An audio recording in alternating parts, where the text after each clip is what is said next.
Imagine a tangled thread, unwound from its spool, lost and adrift.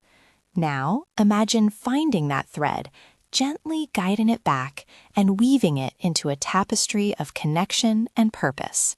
This image, in many ways, reflects the profound journey of individuals returning to society after incarceration. It's a complex path, often fraught with challenges, but understanding what truly helps them succeed is key to a safer, more connected community for all. Welcome. Today, we're diving deep into a topic that might seem intuitive, yet its power is often underestimated and sometimes even overlooked: the impact of family contact on reducing reoffending. What actually helps someone stay out of prison once they're released? For decades, research has pointed to a consistent, compelling answer, and it's rooted in something deeply human: our need for connection. When we talk about reoffending or recidivism, we're simply referring to an individual committing another crime after being released from prison. It's a metric that tells us if our justice system is truly rehabilitating or merely warehousing. And for years, studies stretching back to the 1970s have shown us a powerful truth: prisoners who maintain close family relationships during their time inside are significantly less likely to return to criminal behavior after they get out. The more frequent that contact, the greater the positive effect. This isn't just a hopeful idea, it's a foundational concept backed by solid evidence, yet it often bumps up against significant practical barriers. So, how does this connection actually work its magic? What are the threads that weave this protective net? It's not just a single factor, but a combination of psychological and social pathways that family contact strengthens. Firstly, and perhaps most obviously, is social support. Think about it.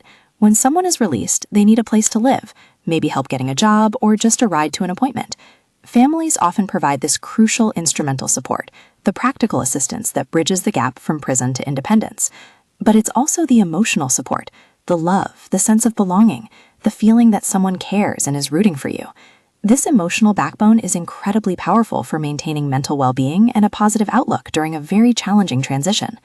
Then there's social control.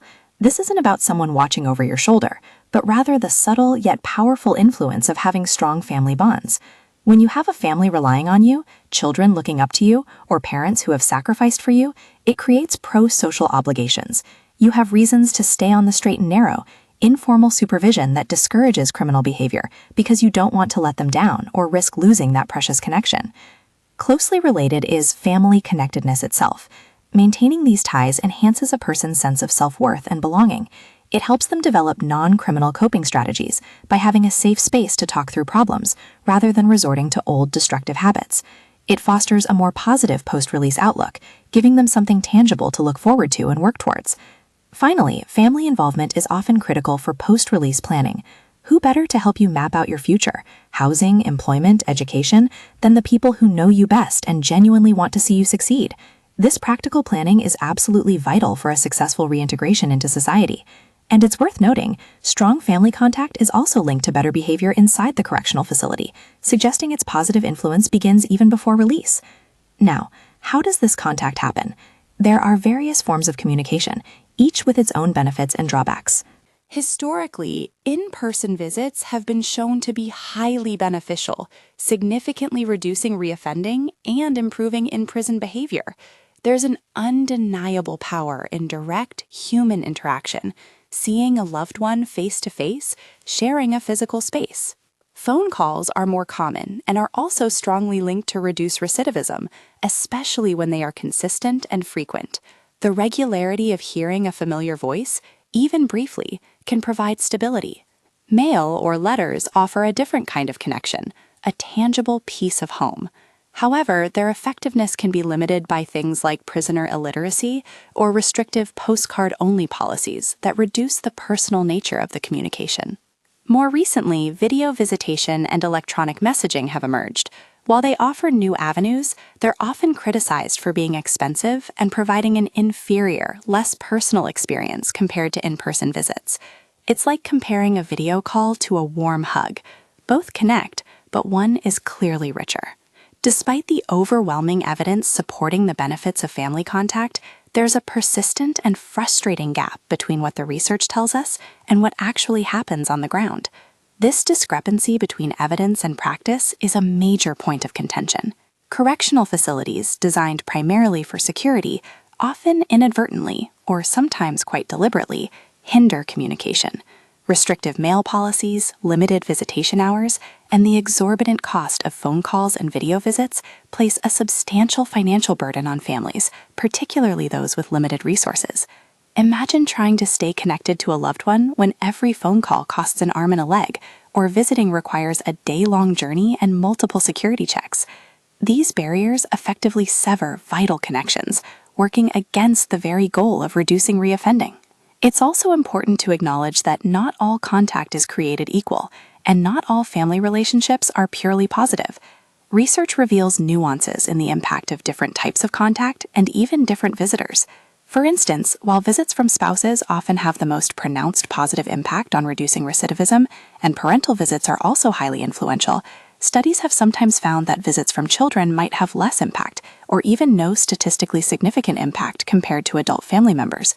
This isn't to say contact with children isn't important, but it suggests the mechanisms of support and social control might differ depending on the relationship. Furthermore, we must remember that even supportive family relationships can be marked by conflict or past trauma. This can complicate reentry efforts and, if not managed, potentially undermine the pro-social ties that are so critical. The quality of the relationship, not just its existence, truly matters. So, where do we go from here? The comprehensive analysis of decades of research strongly supports one clear conclusion. Family contact significantly reduces reoffending. It's not just a nice to have, it's a core component of effective rehabilitation and successful reintegration.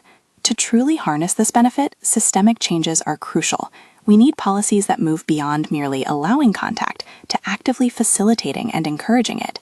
This means addressing cost barriers, offering more flexible visitation options, and ensuring that emerging technologies genuinely enhance connection rather than replacing it with an inferior, expensive alternative.